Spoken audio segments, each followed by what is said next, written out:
Hi, ഞാൻ doctor Prasanthan, Idukki ജില്ലാ ആശുപത്രിയിൽ ജൂനിയർ കൺസൾട്ടൻ്റായി വർക്ക് ചെയ്യാണ്. ഇന്നിവിടെ ഞാൻ IAPMRൻ്റെ നാഷണൽ കോൺഫറൻസ് അറ്റൻഡ് ചെയ്യാൻ വേണ്ടി വന്നായിരുന്നു. കൊച്ചി ലേ മെറിഡിയനിലാണ് നമ്മുടെ ഫംഗ്ഷൻ. ജെൻ റോബോട്ടിക്സിൻ്റെ ഒരു സ്റ്റോൾ അറ്റൻഡ് ചെയ്തു.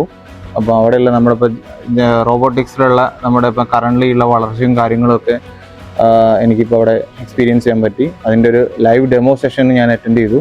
അവിടെ അമൃത ഹോസ്പിറ്റലിൽ അവരുടെ ഒരു ലൈവ് ഡെമോ സെഷൻ ഞാൻ അറ്റൻഡ് ചെയ്യാനിടയായി.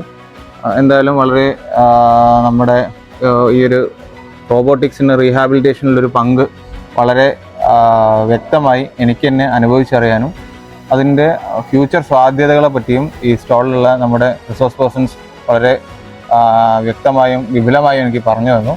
എന്തായാലും നല്ലൊരു എക്സ്പീരിയൻസ് ആണ്. ഇത്തരമൊരു നമ്മുടെ റോബോട്ടിക്സിൻ്റെ സഹായത്തോടു കൂടി നമുക്ക് റീഹാബിലിറ്റേഷൻ കുറച്ചും കൂടെ അപ്ഗ്രേഡ് ചെയ്യാനും നമുക്ക് ഇത്തരം പേഷ്യൻസിനെ പെട്ടെന്ന് തന്നെ നമുക്ക് റീഹാബിലിറ്റേഷൻ സാധ്യമാക്കാനും പറ്റുമെന്നാണ് എനിക്ക് തോന്നുന്നത്. എന്തായാലും I had a nice time attending the stall. Very good. Thank U.